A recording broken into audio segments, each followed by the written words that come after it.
Okay, y'all. So I'm just here to tell you about my medic to LPN program that was 16 weeks at the College of Southern Nevada. So, well, first off, my name's Quincy Guffin. Sometimes I go by HM3, but I'm in the Navy. I'm a medic in the Navy, and this isn't specifically for just the Navy. This is for any branch. If you've been a medic in any branch, you can apply for this program. It was an amazing program. Please apply. So I'm making this video um, a day before I start my position in the ER as a ER nurse. Well, on orientation to become an ER nurse. And I live in the state of Georgia. I am applying for a compact license, but I did go to school in Las Vegas, Nevada for it. So first off, the program just requires you to have your joint service transcript. I think you need a college level math and a college level English as well. If you don't have the college level English and math or whatever the prerequisites are, you can test out of those classes to show that you do have the qualifications to still be in the program. Because I have one of my shipmates that did it. So just your joint service transcript and either testing out of those classes or you already have those classes available. So for me personally, I started reaching out back to the program director. Maybe the program starts in January of every year, but I started reaching out I think in like May, because I heard about the program from a friend. She was a friend in the Army. It's hot. I ain't gonna lie, it's hot. She was a friend in the Army. So again, this program is for any branch. She did it and she was in the middle of it and she completed it. So I reached back out to her again. I said, oh my goodness, how was the program? She was able to get a job like this. I was like, give me more info. So she told me, she said, apply to the school. I applied to the school and I emailed the program director for the program, or her point of contact. I emailed her point of contact, which was Mr. Tony. Yes, I emailed Tony. So in my program, there was only 3 of us. At one point, it was 4, but he had to leave for deployment. But he was a surge tech in the Army already, so he was amazing. He just graduated with like 2 degrees. Go him. But that left 3 of us. All 3 of us all 3 of us are in the Navy, and that was pretty great. But we each had like varying degrees of medical experiences as well. One of my shipmates, our youngest shipmate, he's an accountant on the outside world, and then my other shipmate, he has been an EMT instructor for the Navy. He's been in the Navy for a couple of years. He had a plethora of experience. And I had been an ER tech for about 2 years, and then before that, I was a patient care tech for a year as well. So that was really nice. The program included mother baby, med surge, and a like nursing leadership class. And what I can say is the clinicals were amazing. Like, they give you a leg to stand on with you being like a medic in the Navy, so you're building on that. But if a lot of what we learn is like battlefield medicine. It's a quick fix. But with this program, I was able to really dig deep, understand why this was happening, understand what to do, even if it's not an emergency situation. I did attend clinicals at least once a week, sometimes 2 times a week. The program was Monday through Thursday, sometimes Saturdays. Very nice. My favorite class, I didn't have a favorite class because all the classes were really amazing, really in depth, but it was really accelerated too. So none of us had a job besides my shipmate that was an accountant. He worked Monday through Friday. Sometimes I think he was there Saturday, and he took his work home with him. I wouldn't suggest you do it.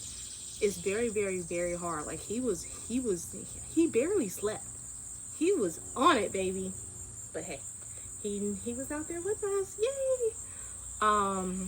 When I moved to Vegas, I did stay with my friend that told me about the program, the full 16 weeks while I was there. And before I had moved to Vegas, I tried to make sure that all of my financial aid was covered as well. Um, so apply for financial aid before you go to the school, because my whole program was covered with financial aid, which was, I see the program was about $2,500. Very cheap for an LPN program. I was in a different LPN program. $20,000. It was $20,000. So $2,500 is nothing. Now, some things you are gonna have to come out of pocket. ATI, you're gonna have to come out of pocket for that. ATI, Lippincott, Lippincott, you're gonna have to come out of pocket for that. What else? You have to get all your screenings done. Almost all of my screenings were done because of the military and everything. But I had to go and get a quantum gold test, so your TB test. They're gonna need you to either get a test, X-ray, or the quantum gold. What else? I don't think I needed anything else. I already had my COVID vaccine because of the military, so that was really nice. I think that's all I needed. But he will, CPR card, BLS. But if you went through core school, they made you get a CPR card anyway. But he's gonna ask you everything before you send in the application. Tony is very thorough. Like, you're gonna have it done. And the minimum for passing each course is 80%. Now that might seem very daunting, but they give out enough homework. They speak with you enough. They help you enough. There's only 3 people in the class. Not that there were only 3 slots, but only 4 of us applied, and 1 person had to leave. You know, I wish more people would apply. That's why I'm making the video. But anytime I had any questions, Tony was there. Anytime I had any questions for like mother baby nurse, well, Professor Kaha was there, and so was Professor Furness. I had 3 instructors, and they were very, very, welcoming, open. I never felt dumb. I never felt like I was asking stupid questions. I always loved how they always cared, and they were like, hey, is everything okay, da da da. Reached out, made sure we were all okay. So when I say Med-Surg, I had Med-Surg 1 and 2. So the first 8 weeks was Med-Surg 1. Second 8 weeks, Med-Surg 2. Mother baby was the whole course, and then that leadership class was also the whole course. During that time, you have to complete your ATIs, which you paid for, and Lippincott. So these are 2 different charges. I think both of them together, I'm gonna say maybe $1,000 extra. So count that into your budget as well. I did get since I qualified for Pell Grant, and I showed like financial need, they gave me a voucher to go buy my uniforms, and this could have extended to like stethoscope, pen light, trauma shears, everything you would need for the program, which was really nice. I didn't need it because I had already bought a stethoscope and a pen light and everything, but if I needed it, they definitely would have given it. What else? Because I want to be as open and transparent as possible. If you don't have a place to stay while you're there, please look at Airbnbs. I looked at Airbnbs too, but when my friend said I could stay with her, that was like, whoa. That helped me out a lot. My roommates were amazing. If you can find someone to come to the program with you, you and that person or persons can like rent a house or something together, which would be really nice. Another thing, it was very hard for me to find a job in Vegas. They do not care about any like military experience you have. Me and my other shipmate had applied to jobs. Baby, I applied to every job there was, and I was not picky. I applied to several hospitals. I applied to Panda Express. I applied to McDonald's. I was applying to food spots, gas stations. Very hard to find a job out there. Everyone was like, oh, it's so easy, it's so easy. No, it's not. They want you to have certificates and licenses down there, and that's not usually how it is in Georgia. So I was like, ew. So if you can get your EMT license, you know how you can apply for your EMT license or your like phlebotomist license. I think the first 2 years you leave for your medic course or whatever, I suggest you do that if you need the money. I don't suggest you working during the program, but if you have to, it is possible, you know? Oh, what else? What else?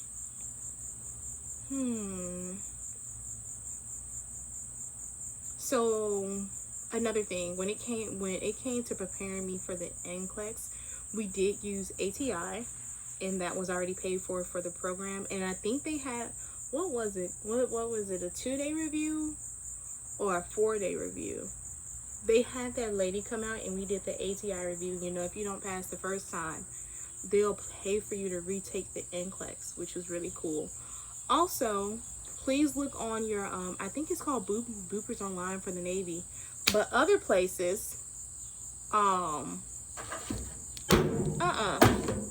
other places, you know, other branches might do the same thing. They'll pay for you to take the NCLEX, or they'll reimburse your money when you do take the NCLEX. I personally, so we were pinned May 17th, and I was back on that plane to Georgia the same night. So I didn't go to the graduation, which was on the 19th.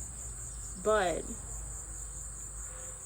because I didn't start submitting my paperwork early, my my ATT number did not come until the 25th. I should have started doing it earlier. Like, no one, I mean, people tell you, but it costs like $200 something to apply for the NCLEX. Just to apply for the NCLEX, it costs $50 to get your fingerprints done. Then it costs $50 to get a background check too, you know? So about $300 in all. But if you do pass, the Navy will reimburse you that $200 for the NCLEX, which is very nice. But I was approved the 25th. I widened my search to like 4 hours away, like I guess about 240 miles away, and there was a test date for the next day. I said, oop, that's me, because I feel like I had already been studying. So we took that ATI, that like comprehensive one that's supposed to tell you like how you're gonna do. Mine said 89%. You have an 89% chance of passing on the first try. I said, whoop, that's me. And that's exactly what I did. I said, yep. But just so I knew someone. I had a friend. She was at LP, and she was like, I use Archer and Mark K, and I was tired of using ATI, so I said, okay, I'm gonna use Archer and Mark K. I used the cheapest package. So that Q bank and everything, I didn't like watching the videos. I think the videos were like too slow for me. I like my videos to be but if I can go back in time, I mean, I guess I still would have used Archer and Mark K, but I feel like my program really prepared me on the why. Why is it this? When this happens, I know it's because of this, or this happens, I know it's because of this. It was very much like my program gave me all the tools for success. And I passed it in 85 questions on the first try. Now, I did use over 80% of my Archer Q bank, and when I went on the NCLEX, I felt like Archer looked exactly like the NCLEX to me. But I also like Mark K's 12th lecture. If you have a great foundation, if your nursing school has a high pass rate, because that nursing program, ever since Professor Tony and Professor Kaha and Dr. Furness have taken over the program, I know their NCLEX pass rate, everyone has passed on the first try. All the military medics have passed on the first try. So you don't have to be really worried, because I was really, really worried. I said, man, this program is fast. But man, they set you up for success. You're there. Like, hey, I'm here Monday, I'm here Tuesday, Wednesday, Thursday, and Thursday were clinical days. So with my clinical days, you know how in the Navy you're doing a quick assessment, head to toe. I remember I was in clinical and I was checking for crepitus on the back of the patient. He said, no, we don't have to check for that. We're just nurses, honey. I said, okay. Let me get the Navy out of my mind, civilian side. So, and and I pulled him into like at least 2 to 3 rooms. I was like, hi, am I doing my head to toe assessment right? And he doesn't know how thankful I am that he never made me feel like silly or judged or anything. He was just like, yeah. And then when I needed to be corrected, he would correct me. And if I was doing good, he'd be like, you're doing great. It's okay. and he was really there for us, you know. What else? What else? His tests. His tests. We would go like over everything we needed to. I felt well prepared for the test. I felt well prepared for the test. I didn't feel like I was walking into something I didn't know. If I didn't know it, it's probably because I didn't study. To be honest. When it came, like, we had study guides, and when it came to the study guides, the information and everything, I used ChatGPT to make myself, like, well, me and my whole, people did it. We would use to make, like, questions so we could quiz each other, like, question each other and everything, which was really nice. What else? Oh, and for the like actual classes, not just clinicals, you have to wear scrubs to every class too. So make sure you bring your scrubs. And make sure you have the money together for the ATI and the Lippincott, because you don't want to be getting it late. You're missing out on homework and you're missing out on valuable information. Very important. And financial aid won't cover that portion because it's not considered part of the program expenses, but it's a necessity. You have to get it. You won't pass the program unless you have it. And I'm not saying it like, no, you're not smart enough. No, you have homework over there. You need to like do it. What else? Did something just bite me?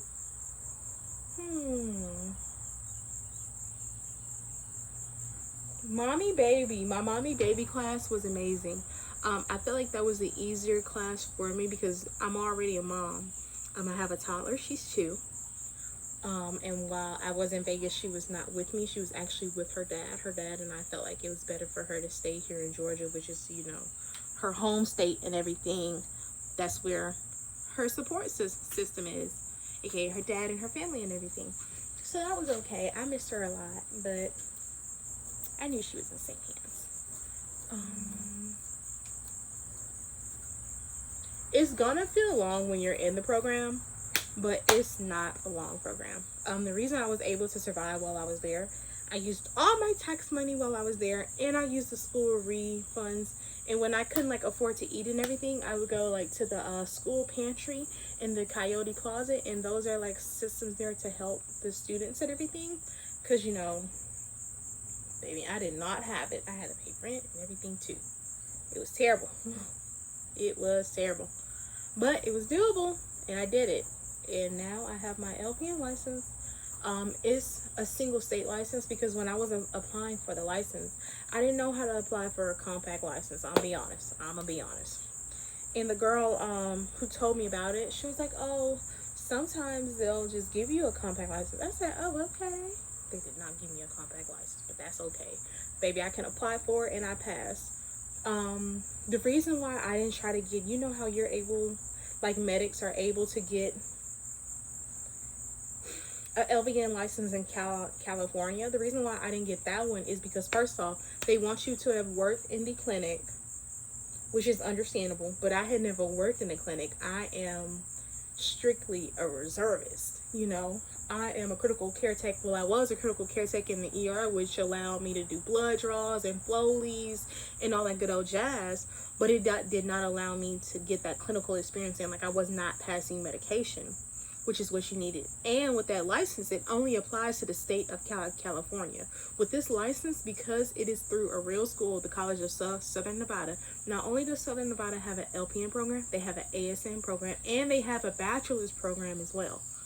This is an accredited institution, and all of my professors had master's degrees and up. They knew what they were doing. They had been nurses for years. I think Professor Tony had been a nurse for at least 10 years. Everyone had at least 10 years of experience. Like, everyone was very experienced. When I remember like we were at clinicals, and I said, "Hey, I don't think my patient's pupils are reacting to the light." He said, "Okay, come on, let me see." And he got up, and it was never an issue for him to get up.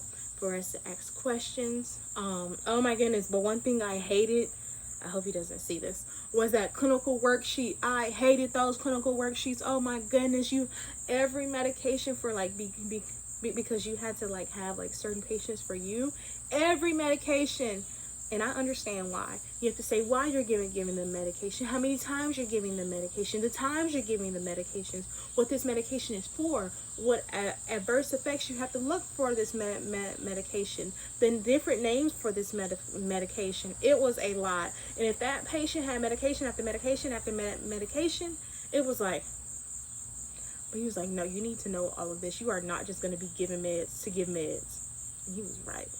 He was right. It made me think, hey, like, what is this for? Let me go back and look. What do you need to take before you give that medication? Why is it this? Why is it that?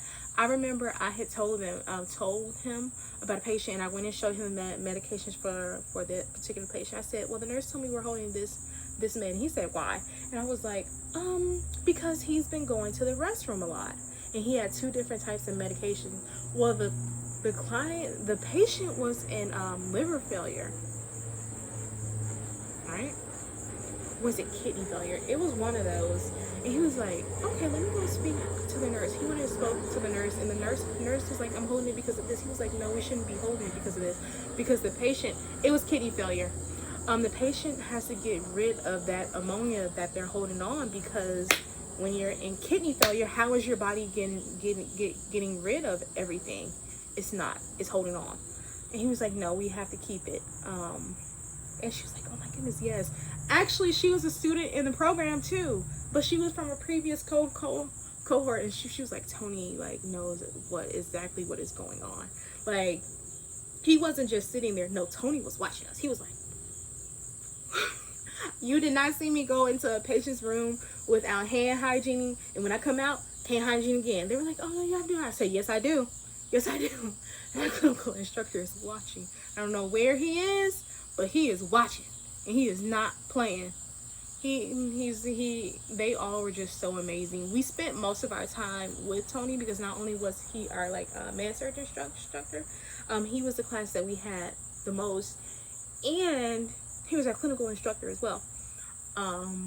And he was who I was in contact with most of the program. So that was really, really amazing. They were all just so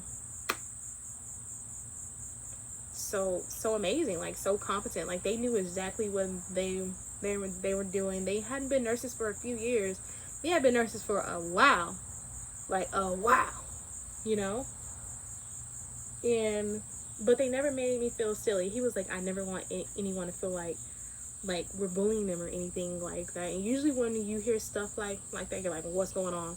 He was like, no, I had a bad experience with my instructor, and I make it my prerogative to make my students feel like they're being listened to and everything that's going on. And he was serious. He was amazing, y'all. 10 out of 10. The program is 10 out of 10. I have nothing to complain about. The only thing that I was a little sad about was you can't use your military benefits for the program. My 2 shipmates who were in the program with me, as I said, or maybe I didn't. Well, one of my shipmates, he already had a bachelor's degree, and he was actually accepted into a master's program while we were in the program. Go Eric! But so he couldn't use financial aid. And my other shipmate, he couldn't use financial aid either. So they had to pay for the program out of pocket, which is doable. You might not want to, but it's doable, and that might be what you have to do. But I can't complain about anything. I love the program. Yes, I can. The clinical worksheets, I hated them. They had so much information. It was so much information, and I know why we needed them. It was just so hard to get all the patients like medications for the program. Through that, it was terrible.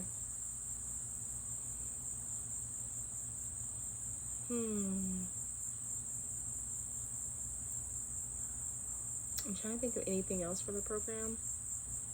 And I put this on my eval. I surely did, because now it's going to be LPN Guffin, ER nurse LPN Guffin. Thank you very much. And I just wanted it to be known, this is transferable from state to state. You can get a compact license. You can do an LPN to RN bridge program as well. This is amazing, because a lot of medics who go through the military and everything, they don't have a lot of things that are transferable over to the civilian side. Like, yes, you can become a ultrasound tech or x-ray tech or a dental assistant, but what if you want to do nursing? This is something that would really help you with that. I hope if anyone has any questions or anything or any concerns, please reach out to me. I'm gonna leave my email down there, and if you want to comment under the video, I'll also reply to that.